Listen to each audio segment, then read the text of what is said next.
The Midnight Hauntings.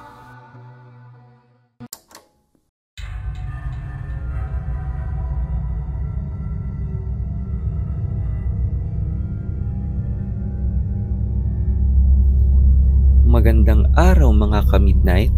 Ako si Rex. Ang kwentong ito ay pinadala ng isa nating tagapakinig at ito ay tungkol sa isang babae na napapadaan sa isang kalsadang laging binabaha, kung saan binabalaan siya na huwag pansinin ang batang nagpapakita dito tuwing umuulan. Ako si Elaine at nangyari ang aking kwento ilang taon na ang nakalipas. Aking ibabahagi ang kakaibang sitwasyon na aking naranasan noon, kung saan may kaluluwa ng bata ang nagpapakita sa aming kanto tuwing umuulan ng malakas lang at bumabaha. Simula bata pa lang ako ay napansin ko ng kakaiba ang bilin sa akin ng aking ama na huwag lumabas ng kanto namin tuwing bumabaha. Akala ko nung una ay dahil ayaw lang niya akong makakuha ng sakit o gusto lang niya akong pag-ingatin para hindi madulas sa labas. Simula din kasi nang pumanaw ang aking ina ay naging sobrang maingat na sa akin si Tatay Kaloy. Lagi niya akong hinahatid sundo kahit saan hanggang magkolehiyo ako. Tinanong ko siya kung sa baha ba namatay si nanay at nagulat ako sa kanyang sagot. May kaluluwa daw di umano ng isang batang nalunod sa aming kanto at ito ay nagpapakita tuwing may baha. Ito daw ang naging dahilan ng pagkamatay ng aking ina. Nung una ay akala kong nagbibiro lang si Tatay Kaloy, ngunit kita sa kanyang muka ang kanyang pagkaseryoso. Dumagdag pa ang pagsang-ayon ng mga kapitbahay na may multo nga na nagdudulot ng mga aksidente sa aming kanto. Isa din ito sa dahilan kung bakit tahimik ang aming buong kanto kapag umuulan at walang batang nagtatampisaw sa tubig kapag bumabaha.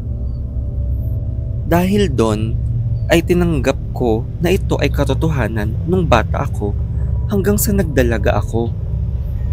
Doon ko kasi napagpasyahan na wag nang magpahatid kay Tatay Kaloy dahil ako ay magtatrabaho na at nais ko nang matutong pumasok nang hindi siya bantay sarado sa akin.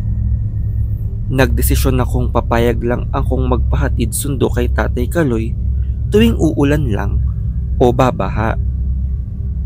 Masayang pumayag si Tatay Kaloy kahit na nais pa niya akong samahan palagi. Kinalma ko siya at sinabing sisiguraduhin kong mag-iingat ako palagi kapag nasa labas. Sa hindi inaasahang panahon ay bumuhos ang ulan isang araw nung pauwi na ako. Sakto ding namatay na ang baterya ng aking cellphone kaya hindi ako makapagpasundo kay Tatay Kaloy kung nasa na ako. Inisip kong magpatila muna, ngunit hindi pa din tumigil ang ulan. Inabot na ako ng dilim at kinakabahan na ako sa paglalakad sa amin. Dati pa akong matatakutin, kaya kahit may pagdududa ako tungkol sa multo, ay may takot pa din sa akin. Maya-maya ay may naaninag akong isang bata sa dulo at napatigil ako sa aking paglalakad. Dahil halata sa itsura nito na hindi ito tao at isa na itong kaluluwa. Mapupula ang mga mata niya at tila basang-basa ang damit niya na parang galing sa pagkalubog sa tubig. Napadasal ako sa takot at iniiwasan ito habang tinutuloy kong maglakad pa uwi sa aming bahay. Nanginginig ako sa takot at lamig habang nagdadasal na matanaw ko na si Tatay Kaloy para sunduin ako. Nang bandang gate na ako ng aming bahay ay saktong nakaabang si Tatay at agad-agad akong sinalubong para ako ay payungan. Agad kong ikwinento ang aking nakita at lubos na nag-alala sa akin si Tatay Kaloy. Pinaliwanag niyang ito mismo ang dahilan kung bakit hindi niya ako pinapapasok noon tuwing umuulan o bumabaha. Simula nun ay napaisip na ako tungkol sa kaluluwa ng bata. Nais kong alamin kung kailan ito unang nagpakita at ano ang dahilan ng kanyang pagpaparamdam. Dahil kung naaksidente lang ito, ay ano ang kanyang dahilan para magdulot ng panganib sa iba. Nang tanungin si Tatay Kaloy, ay ayaw niyang pag-usapan ito. Naisip kong baka dahil konektado ang kaluluwa sa alaala ng aking ina, kaya ayaw niya itong pag-usapan. Kaya naman sa mga kapitbahay ako humingi ng tulong at nagtanong-tanong. Ayon sa matatanda, ay unang nagpakita ang bata 50 taon na ang nakalipas. Nabalita daw sa dyaryo ang pagkalunod ng bata at nag-umpisa itong magpakita sa parte ng kanto kung saan ko ito nakita. Dun din daw natagpo ang nalunod ang aking ina sa misteryosong dahilan, kaya mas kinatakutan ang kaluluwa ng bata. Tinapangan ko ang aking loob dahil nais kong mabigyan ng kasagutan ang pagkamatay ng aking ina.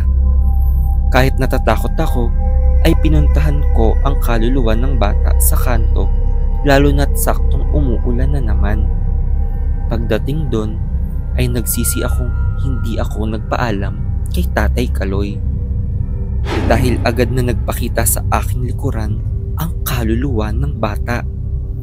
Hindi ko gaanong maaninag ang kanyang muka at tanging nanlilisik na mga mata lang nito ang aking nakita. Sa hindi maipaliwanag na dahilan ay tila nanigas ang aking katawan at hindi ako makagalaw. Hinawakan ako sa leeg ng bata at dahan-dahan akong nilubog sa umaangat na baha. Unti-unti akong nahihirapan huminga at nalulunod na, ngunit bigla akong nakakita ng mga alaalang hindi sa akin. Dun ko napagtanto na pinapakita sa akin ng bata ang tunay na nangyari. Dahil ang kanyang pagkamatay ay hindi simpleng aksidente ang nangyari sa kanya. May isang bata ang nang-aapi sa kanya at nilubog ang kanyang mukha sa baha. Sa kasamaang palad ay aksidente nitong nalunod ang bata. Ang nakakagulat pa ay kilala ko ang gumawa nito, dahil pinakita sa akin ng kaluluwa na si Tatay Kaloy ang batang pumatay sa kanya. Dun ko napagtanto na tanging ina ko lang ang nabiktima nito dahil siya ang malapit kay Tatay Kaloy at nais ng kaluluwa na maghiganti. Maya-maya ay bigla akong nawalan ng malay. Pagkagising ko ay nasa ospital na ako kasama si Tatay Kaloy. Kinumpronta ko siya tungkol sa tunay na nangyari noong bata pa siya at humingi siya ng tawad sa kanyang paglilihim. Sinabi kong kailangan niyang pagbayaran ang kanyang nagawa sa bata at dito humingi ng kapatawaran. Ilang taon na ang nakalipas simula nang umamin si Tatay Kaloy at patuloy siyang gumawa ng advokasya laban sa bullying. Kanyang tinuturo palagi na lahat ng ating ginagawa ay may epekto sa iba. Tulad ng mapait na nakaraang kanyang nagawa sa isang inosenteng bata sa ulan.